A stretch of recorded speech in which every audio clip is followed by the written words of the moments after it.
देखो, work done by the friction, तो ये कुछ बातें हैं वर्क डन बाय फ्रिक्शन के। देखिए फ्रिक्शन सबको आइडिया है, काफी लोग पढ़ चुके हैं, फ्रिक्शन भी चल रहा है साथ में। ठीक है, तो आपका वर्क डन बाय फ्रिक्शन की कुछ बातें हैं बेटा, जो बातें आप हमेशा ध्यान रखेंगे, ये आपको एक साथ लिखी हुई कहीं नहीं मिलेंगी। ये मुझे लगा अभी थोड़े दिन पहले कि इतने क्वेश्चन करते हैं हम फ्रिक्शन के, क्यों ना ये तीनों बातें एक साथ लिख दी जाए, इसलिए फिर मैंने इस बार इसको ऐड कर दिया है। ठीक है, अगली बार बार क्वेश्चन में डिफरेंट डिफरेंट जगह बोली जाती है, बट क्या है फिर वो ये ध्यान नहीं रह पाती। अब मैंने एक साथ लिख दिया उसको, और आप ये बहुत इजीली अभी इनको देख भी लेंगे, डिराइव भी कर लेंगे अब कैसे आ रहा है। ठीक है, तो ये तीन बातें हैं बेटा, बहुत ही अच्छे पॉइंट्स हैं फ्रिक्शन के बारे में, उसके वर्क को लेके। ठीक है, जो आप में से कोई भी नहीं भूलेगा। पहला क्या है कि net work done by static frictional force is always zero. ठीक है, नेट का मतलब क्या है? नेट का मतलब, देखो फ्रिक्शन बहुत पढ़ा था, टू ब्लॉक ब्लॉक सब पढ़े हैं आप। जिसने नहीं पढ़ा उसको भी ऐसा नहीं है कि नहीं समझ में आएगा, वो आज टू ब्लॉक पढ़ेंगे अपन फ्रिक्शन। ठीक है, लेकिन ऐसा नहीं है कि आप अभी नहीं समझ सकते। जैसे ये आपके दो ब्लॉक्स हैं, आपका ये M2 और M1 रखा हुआ है, मैंने कॉन्टेक्ट थोड़ा सा फोर्स लगाने के लिए अलग से दिखाया। ठीक है ना, आप इधर से फोर्स से खींच रहे हैं और ये आपके दोनों ब्लॉक साथ में जा रहे हैं। ठीक है, तो साथ में जा रहे हैं, इसका मतलब ये पहली बात हो चुकी है कि ऊपर वाले को चलाने वाला कौन है? फ्रिक्शन फोर्स है कि नहीं? देखो अरियंत, आपको कंफ्यूजन तो नहीं है बेटा इस बात को, ऊपर को कौन चला रहा है? Yes sir, friction. तो फ्रिक्शन इस डायरेक्शन में आएगा या इस डायरेक्शन में आएगा, इस वाले पर, M1 पर? आगे। हाँ वेरी गुड। चलो, अरियंत को काफी चीजों का बहुत फेयर आइडिया लग चुका है। ठीक है, अब इसने इस पर आगे की तरफ फ्रिक्शन लगाया, तभी तो आगे बढ़ रहा है ना। तो ये इस पर क्या लगाएगा? अपोजिट डायरेक्शन में लगाएगा, एक्शन रिएक्शन। इसने अगर आगे फोर्स लगाया तो definitely equal and opposite force पीछे की तरफ। तो इस वाली सरफेस पर कितना आ गया फ्रिक्शन? इधर आ गया। ठीक है ना, अब मैं कह रहा हूँ क्योंकि दोनों साथ चल रहे हैं, अगर इसका डिस्प्लेसमेंट x1 है तो इसका भी x1 है कि नहीं, बताओ। स्टैटिक फ्रिक्शन की बात कर रहे हैं ना हम, अभी स्टैटिक फ्रिक्शन की यस बात सर। कर रहे हैं। तो ऐसा हो सकता है कि स्टैटिक फ्रिक्शन लग रहा है, इसका मतलब क्या कोई रिलेटिव मोशन नहीं है बीच में? इतनी बात क्लियर है हर बच्चे को? Yes sir. बताइए यस अंश, सर। बिल्कुल क्लियरिटी है आपको इस चीज पर कि स्टैटिक फ्रिक्शन है यस तो? सर। हाँ, तो ऐसा हो ही नहीं सकता रिलेटिव मोशन। स्टैटिक फ्रिक्शन की बात करें, दोनों ब्लॉक साथ में चल। ठीक है, क्योंकि अगर रिलेटिव मोशन होती तो स्टैटिक फ्रिक्शन नहीं होता, वो काइनेटिक फ्रिक्शन होता। तो इसका डिस्प्लेसमेंट भी x1, इसका भी डिस्प्लेसमेंट भी x1, तो Fx1, और इसका इक्वल एंड अपोजिट डिस्प्लेसमेंट होगा और सेम होगा माइनस Fx1, क्योंकि इस पर फोर्स और डिस्प्लेसमेंट सेम डायरेक्शन में है। इसमें फोर्स इधर हो गया, डिस्प्लेसमेंट इधर है, तो कितना आ गया? Minus Fx। तो टोटल फ्रिक्शन का नेट वर्क का मतलब यही है, दोनों सरफेसेस पे, दो सरफेसेस के बीच में लगता है। तो एक सरफेस पर फोर्स, वहां का डिस्प्लेसमेंट, प्लस दूसरे सरफेस पर फोर्स और वहां का डिस्प्लेसमेंट। ठीक है, इसको आप ऐड करेंगे तो हमेशा कितना निकल के आएगा? जीरो निकल के आएगा। तो ये बिल्कुल फैक्ट है कि net work done by static frictional force will always be zero. ठीक है, तो किसी को डाउट तो नहीं है इस पहले स्टेप में? बताइए, एकदम क्लियर है आपको? आप गलती तो नहीं करेंगे? आपके मोड करेक्ट आता है ना, which of the following statement, किसी में भी आ सकता है। ये भी नहीं है, क्योंकि बने हुए क्वेश्चन नहीं है, एडवांस में ये टॉपिक पे ज्यादा आने का चांस। ठीक है, बट बात क्लियर है सब बच्चे को एक एक? आशीष जहांगीर, कोई डाउट तो नहीं है फर्स्ट पॉइंट? ठीक है, तो अब हम सेकंड पॉइंट पर आ रहे हैं। मैं क्या कह रहा हूँ कि net work done by kinetic friction is always negative. ठीक है, work done by kinetic friction force will always be negative. मैं ऐसा क्यों कह रहा हूँ ये भी आप ध्यान से समझेंगे। ठीक है, नेटवर्क डन, नेटवर्क डन की बात करिए इंडिविजुअल पे, तो फिर कोई बोले कि क्या स्टैटिक फ्रिक्शन का वर्क हमेशा जीरो होगा? क्या गलत स्टेटमेंट है बेटा। ठीक है, कोई बोले जब तक वो नेट या टोटल नहीं लगाएगा ना, तब तक ये तीनों स्टेटमेंट वैलिड नहीं होगी। ठीक है, स्टैटिक फ्रिक्शन का वर्क पॉजिटिव भी हो सकता है, नेगेटिव भी हो सकता है, जीरो भी हो सकता है। ठीक है ना, कुछ भी हो सकता है। ठीक है, क्योंकि डिपेंड करता है ना हम कहाँ से देख रहे हैं। आपको क्लियर है ये चीज? जैसे मान लो स्टेशनरी ब्लॉक रखा हो, आप यहाँ से फोर्स खींचे जा रहे हैं। ठीक है, फ्रिक्शन सफिशिएंट है रोकने के, लग रहा है फ्रिक्शन का वर्क कितना? जीरो। ठीक है, तो स्टैटिक फ्रिक्शन का वर्क जीरो होता है कि हमेशा? ठीक है, तो हमेशा तो क्या है? हमेशा जीरो नहीं होता, जीरो हो भी सकता है। ठीक है, जैसे कि मान लो अभी ये आपका, इस पर लो, आप बोलोगे स्टैटिक फ्रिक्शन का वर्क M1 पे कितना हो रहा है, तो क्या M1 पे जीरो वर्क हो रहा है क्या स्टैटिक फ्रिक्शन? बताइए। सर Fx1 तो वर्क हो रहा है, और कैसा है? Positive FX1 work. आएगा। ठीक है ना, Fx1 हो रहा है।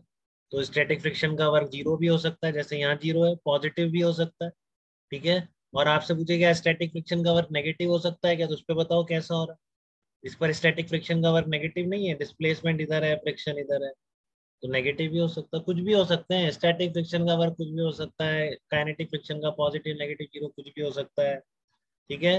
Net work done by the friction क्या होगा, वो हो सकता है आपका, ठीक है। मतलब जब तक आपको नेट ना लगाए तब तक कुछ भी हो सकता है, जब नेट लगा दे तो फिर ये तीनों स्टेटमेंट हमेशा वैलिड है, ठीक है। Net work done by the kinetic friction is always negative. क्यों कह रहा हूँ मैं, ये देखिए, मान लो इनके बीच रिलेटिव मोशन, ठीक है, तो ये इसका डिस्प्लेसमेंट कुछ x1 है ग्राउंड के रिस्पेक्ट में, और इसका कुछ x2 है, तो आप कुछ भी मान लो, लेट से मैंने यहाँ पे अज्यूम कर लिया x1 is greater than x2, ठीक है ना। मैंने क्या मान लिया, x1 is greater than x2, ठीक है। तो फ्रिक्शन क्या आ जाएगा, पीछे की तरफ आ जाएगा ना, क्योंकि नीचे वाले के रिस्पेक्ट में ऊपर के जाने की टेंडेंसी क्या है, पीछे की तरफ है। इस चीज को समझ रहे हैं सब लोग, नीचे वाले की जो टेंडेंसी है, ठीक है, अगर x1 is greater than x2 आ रहा है तो ऊपर वाला आगे जा रहा है ना, इसके इसके रिस्पेक्ट में ऊपर वाला इधर जा रहा है, तो इस पर फ्रिक्शन कैसे लगेगा, ऐसे लगेगा, इस पर काइनेटिक फ्रिक्शन होगा, क्योंकि x1 is not equal to x2, ठीक है। और इस पर क्या लगेगा, इस डायरेक्शन में लगेगा। देखो देख रहे हैं ध्यान से, बिल्कुल ये और कहीं नहीं मिलेंगे बेटा, एक समझ लो आप, दुनिया में एक ही जगह है ये सब जो आपको एक साथ बताया जाए। टुकड़े कर करके क्वेश्चन सब जगह से मैंने भी धीरे धीरे वहीं से सीखा है, डिफरेंट डिफरेंट जगह जहाँ पर ये चीजें यूज है, बट ये कॉम्बिनेशन फर्स्ट टाइम हो रहा है इस चीज का, ठीक है। तो आप क्या करेंगे, यहाँ पर जो है आपका ये फ्रिक्शन क्या है, पीछे की तरफ लग रहा है क्योंकि इसका x1 ज्यादा है, और फ्रिक्शन इसका रिएक्शन फोर्स आगे आएगा। अब इस ब्लॉक पे वर्क बताओ कितना होगा फ्रिक्शन, डिस्प्लेसमेंट x1 आगे है, फ्रिक्शन पीछे है, तो क्या हो जाएगा, माइनस f1 x1 नहीं हो जाएगा, माइनस x1। सर। ठीक है। इसका कितना है, x2 है, तो ये कितना हो जाएगा, प्लस f, और ये f1 नहीं होना चाहिए क्योंकि ये फ्रिक्शन एक्शन रिएक्शन है। ऐसा नहीं हो सकता कि दोनों सरफेसेस एक दूसरे पे अलग अलग फ्रिक्शनल फोर्स लगाए, ठीक है, just because of Newton third law, action and reaction, ठीक है। तो इसने अगर ये भी हटा दो, इसको एफ ही कर दो, एफ है ये भी, ठीक है, ये भी एफ है, तो इस पर कितना वर्क आ गया, माइनस एफ इंटू x1, ठीक है। इस पर कितना आएगा, इस पर कितना आएगा, प्लस एफ इंटू x2 आएगा, प्लस एफ इंटू x, ठीक है। तो अब आप देख लो, इसको मैं क्या लिख सकता हूँ, एफ कॉमन ले दिया मैंने इसमें से, ठीक है, माइनस एफ कॉमन ले लिया, तो ये कितना हो जाएगा, x1 minus x2, x1 is greater than x2, ये आप लिख के ही चले थे, ठीक है। तो कितना आ गया, नेगेटिव आ गया कि नहीं, बताइए, ये क्या आ गया, नेगेटिव आ गया कि नहीं। इसलिए कह रहा हूँ कि net work done by kinetic friction will always be negative, net work done by static friction is always zero, ठीक है। तो ये दोनों बातें मैंने अलग अलग बताई, बट अब मैं अब जब तीसरी बात बताऊंगा तो ये ऑलरेडी डिराइव हुई। हाँ कोई बात नहीं कुशा, अगर आप इसका वीडियो देखेंगे या मैं भी दोबारा रिपीट करूंगा, ठीक है, ये बहुत क्रूशियल पॉइंट्स है बेटा, तो इसलिए ये सब रिकॉर्डेड हो रहे हैं। अब गलती से मैंने ऑन नहीं किया और रिकॉर्डर, तो फिर बात है, बट मैंने ऑन कर रखा है, ठीक है, ठीक है। तो ये सब रिकॉर्ड हो रहा है, पूरा सिक्वेंशली सुन लेंगे, वैसे अभी बहुत बोलने वाला हूँ उसको, ठीक है ना। थर्ड पॉइंट से आपको ये दोनों अपने आप कवर होंगे, बट जस्ट आपको थोड़ा और फीलिंग आ जाए इसलिए मैंने पहले दो भी आपको अलग से बता दी, ठीक है। तो आपको ये बातें क्लियर है क्या, स्टैटिक फ्रिक्शन, कभी आपसे पूछे कि टोटल काइनेटिक फ्रिक्शन लगा निकालना, तो वर्क निकालो, और आपका किसी भी गलती से आपका पॉजिटिव आ जाए, पॉजिटिव आ गया, ठीक है, तो आप बिल्कुल ध्यान से उसको करेक्ट कर देंगे कि नहीं कर, या चार ऑप्शन है एक ही में नेगेटिव है, नेटवर्क डन बाय फ्रिक्शन, वही आंसर, ठीक है। क्योंकि net work done by frictional force हमेशा हमेशा नेगेटिव होगा, net work done by kinetic friction कभी जीरो भी नहीं हो सकता, पॉजिटिव भी नहीं हो सकता, हमेशा नेगेटिव होगा, ठीक है। स्टैटिक फ्रिक्शन का net work done positive negative कुछ नहीं हो सकता, हमेशा हमेशा जीरो रहे, ठीक है। तो अब तीसरा पॉइंट यहाँ तक बेटा, कोई डाउट किसी को, अनुष्का आप बताइए, सेकंड वाला वर्क क्लियर है आपको, कुछ देखने में दिक्कत तो नहीं आ रही, देख लिए, कहीं डाउट आ रहा है तो बताइए अनुष्का। No sir. हाँ क्योंकि मैंने इसका x1 माना है, इसका डिस्प्लेसमेंट x2 माना है, अब अलग अलग है x1 x2, तभी रिलेटिव मोशन है और तभी काइनेटिक फ्रिक्शन। तो मैंने कुछ भी आप एक ज्यादा मान सकते हैं, मैंने मान लिया लेट से x1 is greater than x2, तो ये सरफेस इसके रिस्पेक्ट में आगे जाने की कोशिश है, रिलेटिव इसके रिस्पेक्ट में इसकी मोशन आगे, अरे यार मेरा क्या 5G कनेक्ट हो गया क्या, 5G क्या, वाईफाई ढंग से नहीं पकड़ता है, 4G पकड़ता है वाईफाई। वैसे वो सही लग रहा है मुझे, गलती की स्टेबल क्यों होता है। आवाज आ रही है अरियंत आपको क्लियरली? चलो ठीक है। Yes, बीच में चली गई थी, अब आ गई। हाँ वो पता नहीं कुछ होता होगा नेट में जो भी हो। ठीक है, तो minus fx1 plus fx2 is equal to, तो आपका यहाँ पर क्या आ गया, नेट वर्क डन, क्योंकि x1 is greater than x2, तो इस पर फ्रिक्शन इधर लगा और इस वाले पे कितना लगेगा, अपोजिट रिएक्शन है उधर। ठीक है ना, इस डायरेक्शन। इस पर वर्क कितना आ रहा है, अब सब सीख रहे हैं आप ध्यान से। तो माइनस fx1, x1 इधर था, ये दोनों डिस्प्लेसमेंट इधर ही माने थे मैंने, x1 x2, तो ये फोर्स इधर लग रहा है, डिस्प्लेसमेंट इधर है, तो ये नेगेटिव आ जाएगा। ठीक है, ये पॉजिटिव ही आएगा, माइनस एफ कॉमन ले लिया, x1 माइनस x2, क्योंकि x1 is greater than x2 माना है, तो ये पॉजिटिव। फ्रिक्शन फोर्स मैग्नीट्यूड लिख रहे हैं अपन, ऑलरेडी पॉजिटिव है, तो ये टर्म नेगेटिव है। ठीक है, तो net work done by kinetic friction will always be negative. ठीक है, अब मैं एक और इम्पोर्टेंट बात करने जा रहा हूँ, अब ध्यान से सुन लीजिए आप एक बार। ठीक है, यहाँ पर मैंने ये नहीं लिखा विद रिस्पेक्ट टू ग्राउंड, तो ये दोनों बातें किसी भी फ्रेम से वैलिड। ठीक है, आप सोचेंगे ऑब्जर्वर चेंज करके क्या ये बातें फॉल्स हो जाएंगी, इम्पॉसिबल। ठीक है, नेट वर्क डन की बातें जो मैंने बोली है, static frictional force is always zero, में आगे और लिख भी सकता था, with respect to any frame of reference. ठीक है, यहाँ पर भी मैं आगे लिख सकता था with respect to any frame of reference. ठीक है, बट वो ऑलरेडी आपको समझ में आ जाएगा जब मैं ये बात करूंगा कि net work done by A frictional force frame of reference पे डिपेंड ही नहीं करता है। ठीक है, net work done by A frictional force is always independent of frame of reference. ठीक है, तो ये कैसे बोल रहा हूँ वो दिख रहा है आपको, अगर आपने थोड़ा ध्यान से रिलेटिव मोशन पढ़ी है। ठीक है, फिर भी मैं आपको बता देता हूँ। ठीक है, ये आपको ये कैसे पता पड़ रहा है कि net work done by frictional force. देखो दो सरफेसेस होती हैं फ्रिक्शन में, तीसरी सरफेसेस का एक साथ फ्रिक्शन की बात नहीं करेंगे, दो कॉन्टेक्ट सरफेसेस हैं उनके बीच फ्रिक्शन की बात करें। ठीक है, तो मैं कह रहा हूँ लेट्स से इसका डिस्प्लेसमेंट x1 है विद रिस्पेक्ट टू ग्राउंड। ठीक है, इसका डिस्प्लेसमेंट x2 है विद रिस्पेक्ट टू ग्राउंड। ठीक है, तो आपका फ्रिक्शनल फोर्स लगता है हमेशा एक्शन रिएक्शन फोर्स होता है। ठीक है, कोई भी ज्यादा हो कोई भी कम हो, बात तो यही है कि एक पर मान लो आपका इधर लगेगा तो दूसरे पे पक्का अपोजिट लगेगा। ठीक है ना, ये तो क्लियर है आप। ठीक है, तो आप कैसे भी मान लो अब x2 ज्यादा मान लो, उल्टा कर। ठीक है ना, x2 ज्यादा है, चलो x2 ज्यादा मान लिया। ठीक है, तो ये इधर जाएगा तो इस पर फ्रिक्शन ऐसे लगेगा, इस पर ऐसे लगेगा, तो कैसे भी समझ। ठीक है, तो ये क्या हो रहा होगा, F into x1 minus F into x2, यही लिखा जाएगा हमेशा फ्रिक्शन का। ठीक है ना, क्योंकि आपका डिस्प्लेसमेंट है जो भी है। ठीक है, फ्रिक्शन का जो आपका वो होगा वो डायरेक्शन तो इक्वल एंड अपोजिट हो गया ना बेटा, ये फोर्स। ठीक है, तो ये आ गया आपका fx1 माइनस fx2, और ये क्या बन जाएगा, x1 माइनस x2 बन जाएगा। ठीक है, ये क्या बन जाएगा, fx1 मतलब एक सरफेस पे लगा उसका डिस्प्लेसमेंट लेट से x1 है ग्राउंड के रिस्पेक्ट में, दूसरे सरफेस का x2 है। ठीक है, तो ऐसे लिखो, चलो ऐसे और लिख लो उसको, और क्लियरिटी आएगी, ये बेटर रहेगा कि मैं आपको वेक्टर फॉर्म में अगर बताऊं।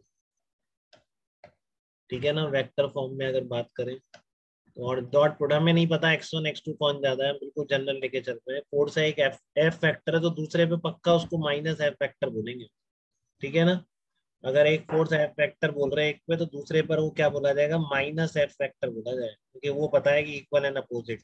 तो पहली सरफेस का डिस्प्लेसमेंट लेट से क्या लिखें, डिस्प्लेसमेंट को क्या लिखते हैं, डेल्टा एक्स कर देंगे, डेल्टा x1। ठीक है, विद रिस्पेक्ट टू ग्राउंड, तो ये पहली सरफेस पे वर्क हो गया, दूसरी सरफेस का F2 डॉट डिस्प्लेसमेंट होगा। ठीक है, तो बस F2 वेक्टर को जस्ट मैं क्या लिख रहा हूँ, ठीक है, F2 वेक्टर को जस्ट मैं क्या लिख रहा हूँ, दोबारा बनाता हूँ मेरे पास। हाँ, तो ये दो सरफेसेस हैं, कोई भी मुझे नहीं पता कौन सा ज्यादा है क्या कम है, मैं तो बस ये पता है मुझे कि एक पर एफ फैक्टर अगर मान रहा हूँ फोर्स को, तो मतलब एक फ्रिक्शन फोर्स है F1 equals to F factor पहली सरफेस, ये पहली सरफेस दूसरी सरफेस, तो डेफिनेटली दूसरी का जो फ्रिक्शनल फोर्स होगा दैट विल बी माइनस है, ये मुझे पता है, एक्शन रिएक्शन। ठीक है, तो पहली सरफेस का डिस्प्लेसमेंट मान लेते हैं F1 vector dot delta R1 vector. ठीक है, तो फ्रिक्शन का वर्क लिखना है, टोटल नेट वर्क डन लिखना है, तो दूसरे पर क्या होगा, F2 vector dot delta R2, यही होगा कि नहीं।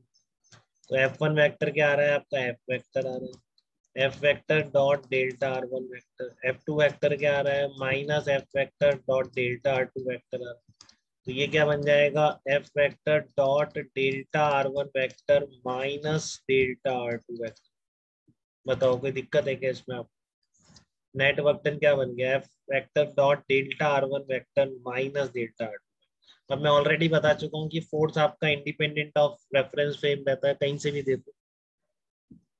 बताओ अंश, इतनी बात क्लियर है क्या बेटा आपको, फोर्स एब्सोल्यूट टर्म यस है। सर, यस और सर। ये क्या है बेटा, ये रिलेटिव डिस्प्लेसमेंट है ना, जिस भी फ्रेम से देखो आप, ठीक है। तो ये रिलेटिव मोशन या रिलेटिव डिस्प्लेसमेंट फ्रेम इंडिपेंडेंट होता है, ये बात समझ में आती है कि नहीं आप बताइए। क्योंकि जैसे आपको मान सर लो कोई भी वेलोसिटी देखनी है आपको, Yes, जैसे sir. तो आप, हाँ ये बताओ नीचे बेटा, velocity of A with respect to ground, A with respect to B क्या होती है, A with respect to ground minus velocity of B with respect to ground होती है, ठीक है। अब मान लो एक ही मोशन में आप किसी और फ्रेम से देख रहे हो, ठीक है ना, तो फिर आप इसको क्या लिखोगे, रिलेटिव मोशन को, मान लो कोई एस फ्रेम है कोई भी आपका, उस फ्रेम के रिस्पेक्ट में आप रिलेटिव वेलोसिटी निकाल रहे हो, तो A with respect to B क्या बोलोगे, A with respect to S minus B with respect to. अब इसको थोड़ा सा आगे करो, इसको भी तो क्या लिख सकते हो, V A with respect to ground minus V S with respect to ground, ऐसा लिख सकते हो इसको, बोलो।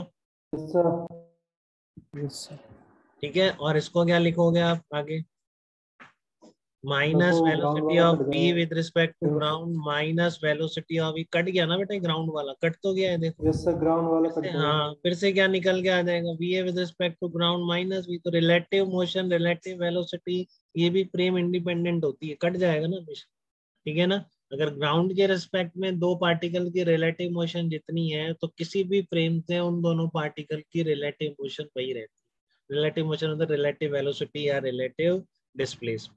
तो ये जो delta R1 vector minus delta R2 vector है ना, दोनों का रिलेटिव डिस्प्लेसमेंट बन जाए, ठीक है। तो ये भी फ्रेम इंडिपेंडेंट है, इसलिए मैं कह रहा हूँ कि फ्रिक्शन का वर्क हमेशा फ्रेम इंडिपेंडेंट होता है, ठीक है। Net work done by A frictional force is always independent of reference frame, ठीक है।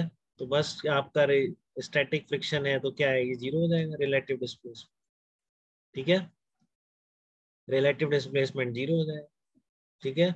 और जो आपका नेगेटिव निकाला मैंने, तो वो आपने देख ही लिया था, एक को आप अगर ज्यादा मान रहे हो तो उसके हिसाब से डेफिनेटली वो minus F into X two minus X होगा, ठीक है। क्लियर है आपको ये चीज, क्योंकि अगर आप इस डायरेक्शन को पॉजिटिव मान रहे हो तो वन का टू के रिस्पेक्ट में डिस्प्लेसमेंट क्या होगा, अपने आप ही डॉट प्रोडक्ट क्या होगा, नेगेटिव कर लेंगे आप, ठीक है। बट ये बात क्लियर है कि नेट वर्क डन के जो रिजल्ट हैं यहाँ पर मैं लिख देता from any frame of reference, from any frame of reference, तो भी कोई दिक्कत नहीं है, ठीक है। स्टैटिक फ्रिक्शन का वर्क किसी भी फ्रेम से जीरो आएगा, काइनेटिक फ्रिक्शन का नेट वर्क डन किसी भी फ्रेम से नेगेटिव आएगा। नेट बहुत इंपॉर्टेंट, नहीं तो कुछ भी हो सकता है, फिर नेट नहीं लगा हुआ तो फिर आप कुछ भी आंसर है, ठीक है। और नेट वर्क डन, ठीक है ना, नहीं तो आप सोचोगे फ्रिक्शन फोर्स का work done is always independent of frame of reference, net work, ठीक है, नेट वर्क डन इंडिपेंडेंट है। आप किसी केवल एक ही सरफेस पर फ्रिक्शन का वर्क देख रहे हो, फिर तो उसका कुछ भी हो सकता है, वो कोई गारंटी नहीं, ठीक है। तो क्योंकि relative motion relative velocity relative displacement ये भी फ्रेम इंडिपेंडेंट है, और जो फोर्स है वो तो एब्सोल्यूट टर्म होता ही है, इसलिए ये वर्क भी क्या हो गया, independent of frame of reference. तो कोई डाउट किसी को इन तीनों पॉइंट्स में, बताइए, बात क्लियर है सबको। ये पहले दो पॉइंट किसी के रह गए हैं तो सुन लेगा वीडियो में सारा, ये इंपॉर्टेंट है थर्ड पॉइंट, तो उससे अपने आप दोनों निकल जाएंगे कि स्टैटिक में क्या है, जीरो है रिलेटिव डिस्प्लेसमेंट, ठीक है। यही स्टैटिक फ्रिक्शन तभी लग रहा है जब कोई रिलेटिव मोशन है, तो अपने आप वो जीरो निकलते हैं, ठीक है। चलिए।